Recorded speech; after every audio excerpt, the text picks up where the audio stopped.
Thank you very much again for the invitation on one hand, for the kind introduction, and particularly I want to emphasize how happy I am to have received the Jung Medal in gold, or in medicine in gold, for medicine in gold.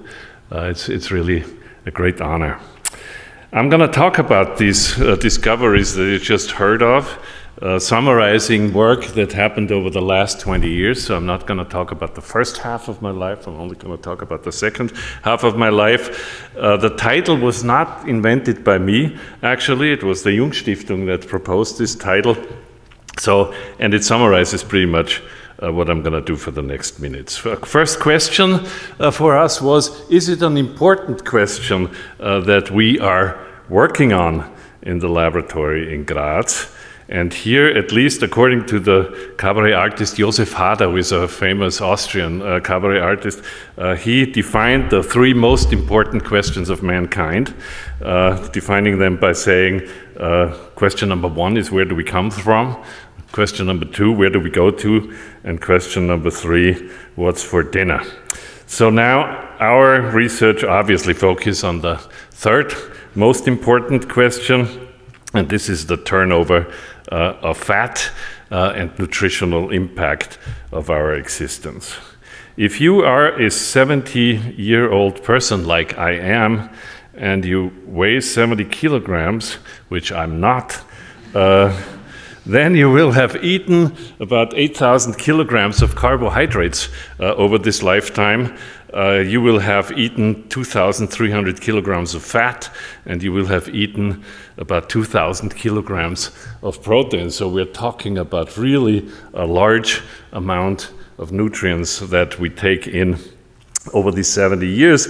And all these nutrients actually can be turned into really crucial molecules that my talk is going to focus for the rest of the time, which are called fatty acids. These fatty acids are very important energy substrates. As you know, they are the most important and most powerful energy substrates that we have in our body. They are precursors for all lipids, most importantly membrane lipids in particular. They acylate protein, make these proteins functional by acylation. They regulate gene transcription, for example, in form of the nuclear receptors, the PPARs. The problem with these fatty acids is just when their concentrations in cells rise above a certain level, they become toxic. And they become toxic because they act as detergents. They obviously change the pH. They make the cell acidic. And they can be turned into lipotoxic compounds, and these lipotoxic compounds do then all kinds of ugly things. Some of them have been related to the pathogenesis of diabetes. So in order, you need on one hand these fatty acids, but you need to avoid high concentrations. The body has come up with a strategy to detoxify these fatty acids by turning them into relatively benign esters in form of triglycerides by esterifying fatty acids to glycerol in a process called lipid synthesis. And if you need the fatty acids again, they are mobilized by a process called lipolysis. And I'm going to talk mostly today about this lipolytic pathway. You have seen this picture, so I can be relatively fast. You could see this problem of overweight and underweight, as you see it in obesity on one hand, or for example in cancer-associated cachexia. In the other hand, as a problem of energy balance, a balance of energy intake and energy consumption, and in a more simplified biochemical way, even as a balance between fat synthesis and fat catabolism. And that this balance is a little bit out of hand.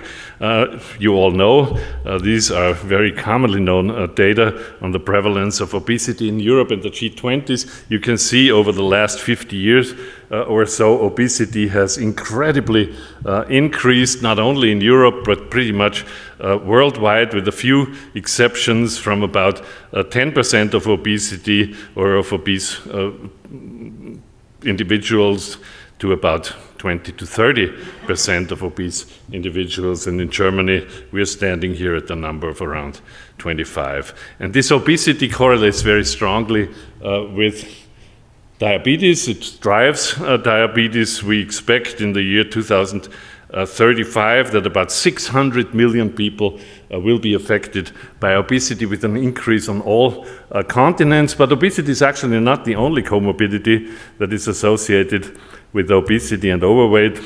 As you can see here, the deaths of cardiovascular disease increase with an increased body mass index just by 12-fold in the most extreme cases, and also the deaths of cancer increase with the BMI. So it's obviously important to understand the processes. The biochemical reaction is quite simple. I mentioned already fatty acids. To detoxify them, esterified to this trivalent alcohol glycerol in a process called fat synthesis. It involves 5 enzymes to make fatty acids into triglycerides, and to release them you need lipases, and I'm going to talk about these lipases in particular. Actually, I like always a little bit of a historic background. Who was the first person to observe that lipases exist? And it was this guy, Claude Bernard, that I have cited already here in the movie. In 1848, he was by accident discovering lipases. He actually worked on glycogen degradation, and he worked with pancreatic juice of dogs. And one day when he did experiments and the candle was next to him, maybe burning or not burning, I don't know, he dropped by accident the pancreatic juice on that candle and saw that the candle dissolves. And in those days, candles were not made of paraffin like today. Candles were made of beef tallow, so of beef fat. This was the basis of candles. And so he said there's something in the pancreatic juice that obviously dissolves fat, and he called it the emulsive and saponifying ferment.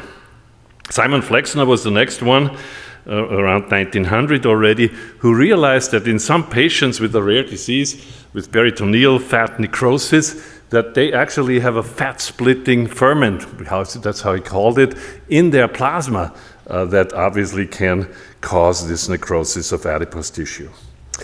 The person who first called a lipase was then, or persons, were Joe Castle and Arthur Löwenhardt in 1900, and an American pathologist, Richard Whitehead, was then another very, very important, made a very, very important observation, in fact, because he realized that triglycerides cannot transverse membranes, generally speaking. They need to be degraded first into glycerol or monoglycerides and fatty acids, and then these can go into the cells and can be re-esterified there. And the same is true when triglycerides need to go out. They cannot go out as triglycerides. They need to be lipolyzed first and then can leave the cells. And the other two groups were the first ones to identify these enzymes that were responsible for the entry. This was Ed Korn, discovering lipoprotein lipase. The enzyme that degrades triglycerides outside of the cell on the endothelium and enabling the fatty acids to be taken up. And Martha Vaughan and Dan Steinberg were the ones to discover hormone-sensitive lipase in 1964 as the enzyme that's responsible inside the cell to degrade triglycerides and enable secretion of glycerol and free fatty acids. And that's how we started. In 2000, 40 years later, 40 years after the discovery of hormone-sensitive lipase, this was a dogma by then.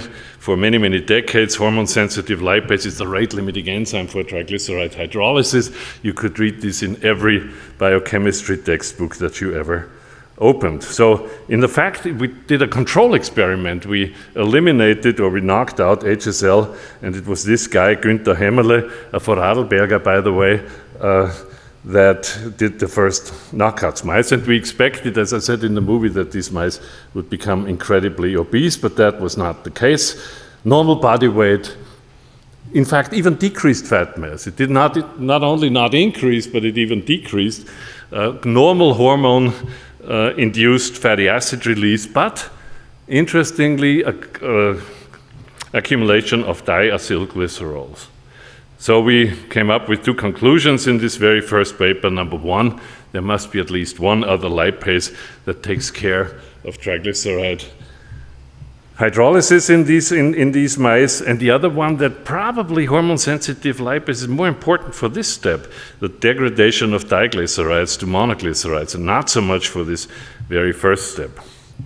So we published the first paper by the end of 2004 in Science on this adipose triglyceride lipase. Probably today you couldn't publish this in Science anymore because it was purely a biochemical paper where we showed in cell culture that this enzyme existed. It was an interesting enzyme because it was not really related to any known lipase in the human genomes at that time. It contained, as you can see here, a patatin domain, and the patatin domain is named after patatin, the most common protein of the potato tuber. So it was a protein that's actually most related to a potato protein. It had a catalytic diet instead of a catalytic triad, which is much more typical for lipases, but together with the discovery of ATGL, we also reported that there's other members of patatin domain containing proteins in the human genome, and by now we do not have a crystal structure, but we do have a pretty clear picture of what a model would look like of this enzyme. It's a classical alpha-beta-alpha sandwich enzyme with 3 layers and a catalytic diet. So that changed the world to some degree, but with many, many questions. You can imagine a protein that we came up with now would kind of change knowledge that existed for 40 years. So there's a lot of resistance to accepting that ATGL is really the important triglyceride hydrolase. Our first concept was ATGL is responsible for the first step of hydrolysis. Shown here, it was these 2 people that were the first authors on that Science paper.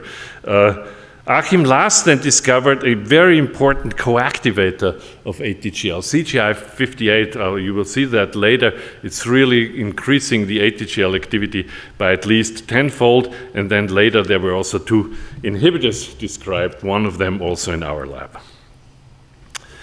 But it's not as simple as that, it turned out.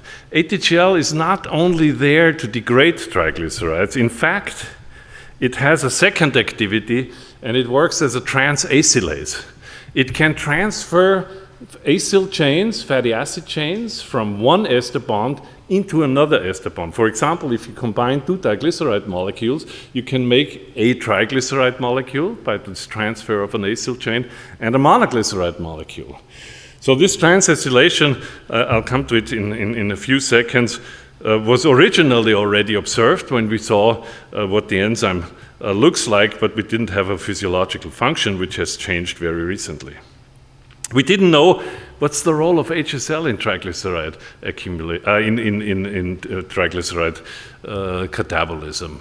It was clear that HSL also has some triglyceride hydrolase activity, but we didn't know, does it really contribute, something that until today is actually a big question in our laboratory. And there may even be other lipases as well, although this becomes increasingly unlikely.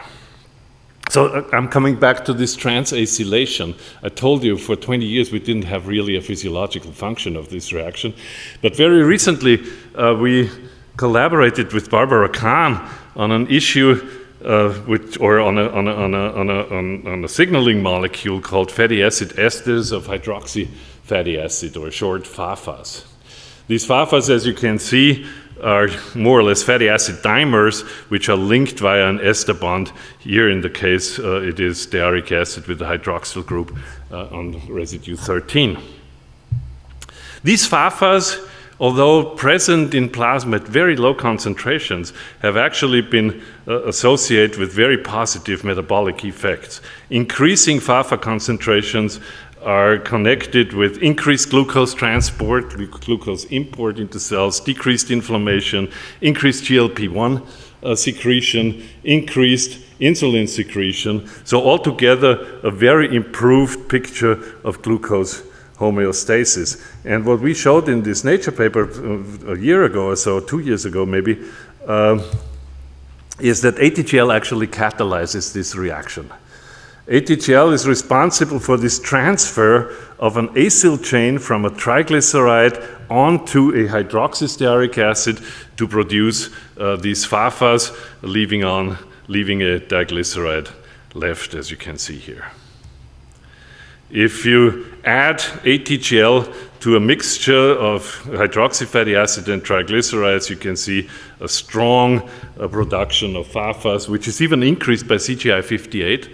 Also, if you add an inhibitor of ATGL, then you can completely block this reaction. We figured out that triglycerides are really the best substrates, much better than diglycerides or phospholipids as acyl donors. And we also saw that in ATGL knockout mice, I will talk about those a little bit later, the FAFA synthesis is extremely low. So what's the biochemical background of this transacylation? So what we think is that during hydrolysis of triglycerides, originally you start making an acyl enzyme intermediate, where an acyl chain actually binds to the active site serine of the enzyme. And when this happens, then in the next step, this acyl chain is actually transferred to a donor. And if that donor is a hydroxy group of water, then you end up with a fatty acid and you have a hydrolytic step. If that ends up with an alternative alcoholic OH group, like in FAFAs, or like in hydroxy fatty acids, then you can make FAFAs. And if it's a diglyceride, and you still have a free alcoholic group, then you can transfer the acyl group even somewhere else. So it's going to be an interesting question where ATGL has transacylation, where ATGL-mediated transacylation plays a role into the biogenesis of other biomolecules. So I told you there was quite some skepticism. This ATGL, yeah, maybe it's in vitro, it's an in vitro finding, but probably it's not so important in vivo. The first evidence that this is really a crucial triglyceride hydrolase came obviously from ATGL deficient mice, which we published a few years after the discovery of the enzyme, and the phenotype was massive. Unlike the HSL knockout mice, these animals started accumulating triglycerides everywhere, in all cell types, essentially. The most effective, actually, in the heart. As you can see here, there was a massive triglyceride accumulation. It made the heart look completely yellow. 60% of the heart weight was actually fat. And it caused also cardiac death. As you can see here, the animals start dying when they're 12 weeks old. Male animals die a little bit faster than females animals. We still don't know quite the reason for this. So they have a severe cardiac phenotype. They are severely fasting intolerant. You can't put these animals for a prolonged time on fasting because they would die, because they cannot mobilize fatty acids from adipose tissue, and they are extreme cold sensitive, something that has turned, our interest on since quite a while now. Do they die just from triglyceride accumulation in the heart, or is there another reason? Well, we figured out it's not the triglyceride accumulation. Despite the fact that half of the heart weight is triglycerides, they die from a PPAR signaling defect and a mitochondrial defect. They have a decreased number of mitochondria, normal morphology of mitochondria. They have decreased mitochondrial oxygen consumption and a severe dilated cardiomyopathy. I'm not going to show you all these primary data that have been published a while ago. I'm just really summarizing the results.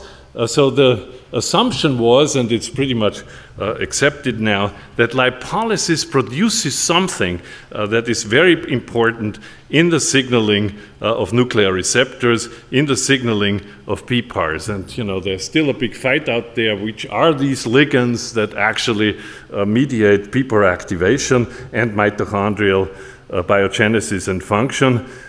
Our assumption was it was fatty acids, but I had many discussions that it could be actually the diglycerides, or something falls off the lipid droplet, which is completely unrelated to lipolytic products. But fact is, you need ATGL-mediated lipolysis in order for functional PPAR signaling. What happens if you knock out the coactivator? I told you CGI has an important coactivator called, ATGL has an important coactivator called CGI58, and we also knocked out that one. Franz Radner did this work. in the laboratory. They have a similar phenotype as ATGL knockout mice, yet it's not the same. And the biggest difference is CGI58 deficiency causes a severe skin defect. The skin barrier is totally defective. The animals desiccate within 1 day after birth, so they have no ability to really keep the water in the organism. And ichthyosis, this is something we have never seen in ATGL deficient mice. So there's obviously something that CGI58 does independently of ATGL, and I think we figured that out in the meantime, or Franz Radner figured it out in the meantime. It has something to do with another pattern lipase, which I'm not going to talk about today. Is this so then we had the discussion, okay, ATGL is an important enzyme. We also realize it's important in the mouse, but it's irrelevant in humans. The next step was that it wasn't even done in our lab, it was in Judith Fischer's lab in Freiburg. She identified ATGL deficiency humans. And as you can see here, in the meantime, this is a little bit outdated, this slide. It's more than 40 cases and more than 30 mutations that have been found in the ATGL gene that cause deficiency. And the phenotype of the humans is more or less identical than in the mouse. Systemic triglyceride accumulation in granulocytes and white blood cells called Jordan's anomaly, pronounced skeletal myopathy, and a severe cardiomyopathy that often requires heart transplantation, otherwise the patients will die. In fact, more of 50% of the cases have died from heart defects. What about CGI58 in humans? Yeah, also a deficiency exists here. Even more patients with CGI deficiency, also systemic triglyceride accumulation, just like in the mice, also Jordan's anomaly, also lipid accumulation in myocytes, but a much milder cardiomyopathy, but a strong ichthyosis, which is not lethal in these patients, but very, very obvious. So obviously in humans, in mice, and in the meantime ATGL has been gone down to C. elegans and all kinds, even in plants, people have reported that, like the pattern in potatoes. So from all of that I've told you so far, you would say, well, it's probably not a good idea to inhibit ATGL if it causes such a severe phenotype. And this is what most pharma companies actually also initially said. I gave talks in Pfizer in 2010 or 2011, and you know, when people saw the fatty heart, and they got up in the middle of the talk and left the room. They were not interested anymore in this kind of research. Why could it be a good idea to still inhibit ATGL in humans, particularly with metabolic disease? The reason is, I told you, the adipose tissue is there to provide fatty acids to peripheral tissues, the liver, the skeletal muscle, the cardiac muscle, for all these reasons of important properties that fatty acids have. In obesity, when adipose tissue is expanded, you have increased lipolysis, not the least because of increased insulin resistance. You overflow the periphery with fatty acids. And this leads to steatosis in all kinds of tissues, including the liver, skeletal muscle, cardiac muscle, a process that is summarized as lipotoxicity. And this lipotoxicity is associated with all these nasty things that I have already mentioned in the beginning of my talk. So for these people, it would be important to inhibit lipolysis, to decrease the outflow of fatty acids and normalize the situation. The key is just you would need an inhibitor that really works in adipose tissue and doesn't inhibit lipolysis in the heart or possibly in other tissues. Does something like that exist? Or does this concept even exist that I'm talking about? So what we did, the first thing was, before we started developing inhibitors, we looked at heart-rescued knockout mice. We produced mice, knockout mice, ATGL knockout mice, that expressed the enzyme exclusively in cardiac muscle. Now these mice are completely healthy, essentially. They do not die anymore prematurely. They have a very positive phenotype, as you can see here. In fact, their body fat is decreased. And that was the first big surprise, because these animals don't have ATGL in adipose tissue, yet the adipose tissue mass decreased compared to control mice when we fed them a high-fat diet. So there's something about downregulation of lipolysis in adipose tissue that really decreases adipose synthesis or fat synthesis in adipose tissue. They were highly glucose tolerant and highly insulin sensitive. These are simple glucose tolerance and insulin sensitivity tests, but we also did clamp studies where we saw very, very clear results. We looked also in mice that lacked ATGL only exclusively in adipose tissue and saw a huge effect on hepatic steatosis. These mice were completely protected against hepatic steatosis. So the concept seems to be correct. If you don't have adipose lipolysis, you are in pretty good shape. Conversely, and this is work from Steve O'Reilly's lab and David Savage, they have shown that in humans, if you increase lipolysis with the mutation in perilipin 1, these individuals become quite sick metabolically. They have increased insulin levels, increased insulin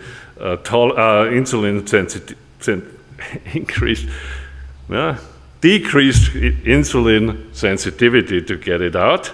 They have increased triglyceride values, so they have all kinds of metabolic disease signs.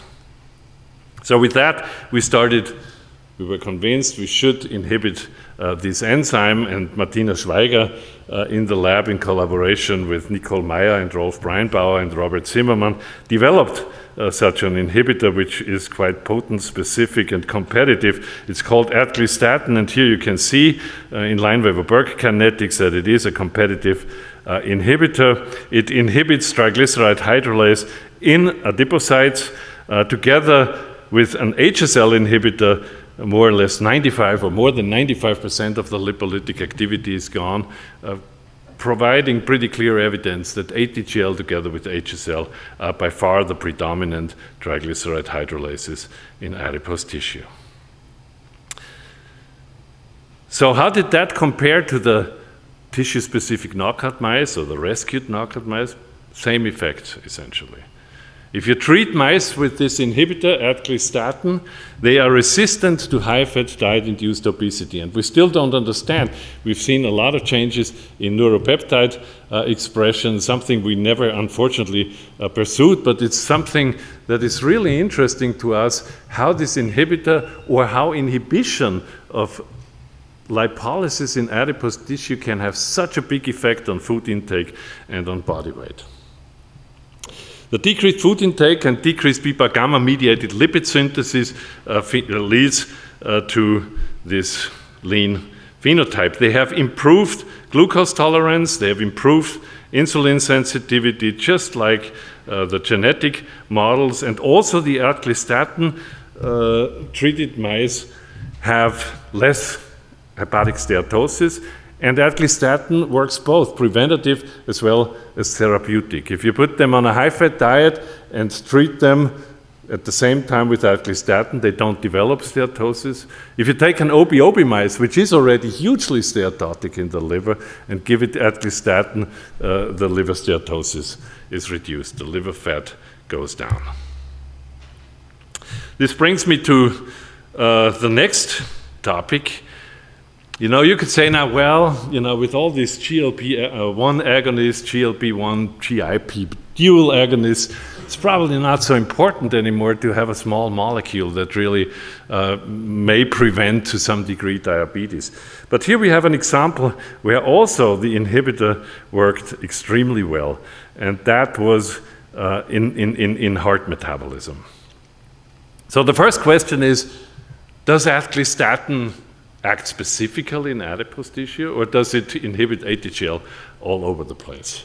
What, if you feed adglistatin, would happen to the fatty acid transport to cardiac muscle? What would happen to cardiac lipolysis? The same, what would happen with hepatic lipolysis? Well, we knew already from very early experiments in 2015 or so that if you give a single gavage or a long-term treatment with adglistatin, we can find the compound exclusively in 2 organs. And that's adipose tissue, white and brown adipose tissue, and the liver. But nowhere else. We never found any adglistatin in the heart, for example. So it was not really surprising that the metabolic phenotypes were so positive. In fact, even despite the fact that adglistatin accumulates to some degree in the liver, we could not observe with adglistatin hepatic steatosis. And the reason is, I think, because we decreased adipose transport of fatty acids so much to the liver that they never became steatotic. Cardiac function was completely normal. Cardiac fat content, as you see here, is even decreased, if anything, not increased certainly. Cardiac function completely normal, so no effects of adglistatin treatment in the mouse. But when we used a mouse model of heart failure, like this pressure overload-induced heart failure with the transverse, or the TAC model, aortic constriction model, you can see that inhibiting lipolysis in adipose tissue really improves heart function quite a bit. Left ventricular mass goes down compared to the control group. Ejection fraction is increased again. Fractional shortening is increased again. So all parameters of heart function are actually improved. These are mice that lack ATGL in adipose tissue specifically, but the same is true if you treat the mice with adglistatin. These were two completely different groups, one in Canada and one in Berlin, Uli Kincher and Jason Dyke, and they more or less came up with the same findings, independent whether it was a genetic knockout model or an inhibition model. So inhibiting lipolysis in adipose tissue is a good thing. It improves heart function, metabolic function of the heart. It decreases insulin secretion, despite the fact that insulin sensitivity in liver and heart is actually increased. So the whole insulin metabolism improves quite a bit. And in the heart failure model I have shown, it increases cardiac or improves cardiac function. So altogether quite beneficial metabolic phenotypes that you observe in these animals.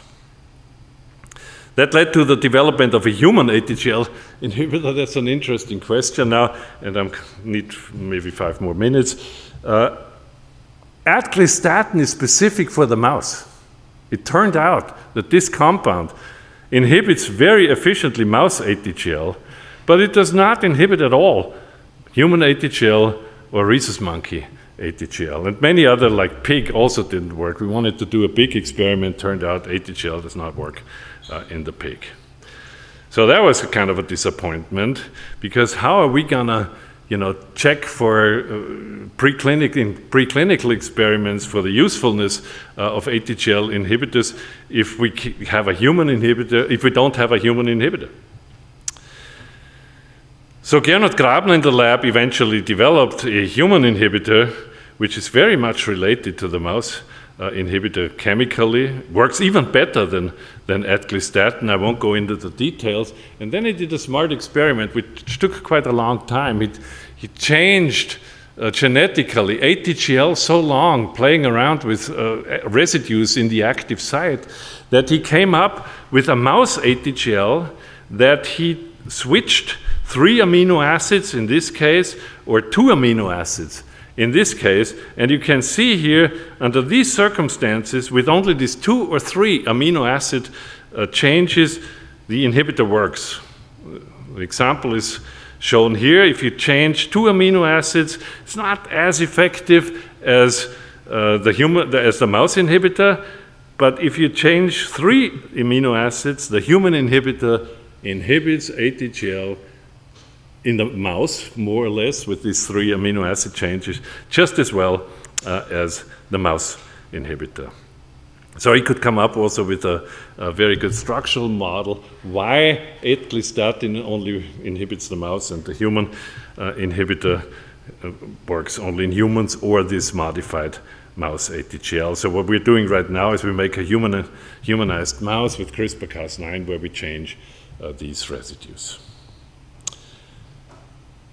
I wanted to show you something about cachexia also, but I'm running out of time, and I became this morning aware that I would run out of time, and therefore I changed my talk still. So our current projects really focus very much on the role of lipolysis in cancer cachexia. We have shown previously that lipolysis plays a crucial role in the development of cancer-associated cachexia and possibly other forms of cachexia as well. I mentioned already we are very busy with lipolysis and lipolytic enzymes in thermogenesis, and very recently we started with mathematical modeling of lipolysis. We still want to know what's the contribution of HSL, how does ATGL's hydrolytic activity compare to the transacylation activity, which of these activities play kind of any role in physiology. You've seen a lot of people that worked with me over the time, so I'm not gonna explain to you all of them again. We had a lot of collaborations over time. I mentioned at least some of them. I was very happy these last 20 years. I was supported heavily by different organizations, the ERC Advanced Grant, Louis Chanté Foundation.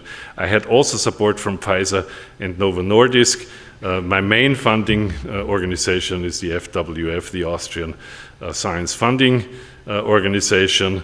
Leduc funded me, and now I'm very happy to have received the Jung Medal for Medicine in gold. Thank you very much to all representatives of the Jung-Stiftung, and thank you for listening to my talk.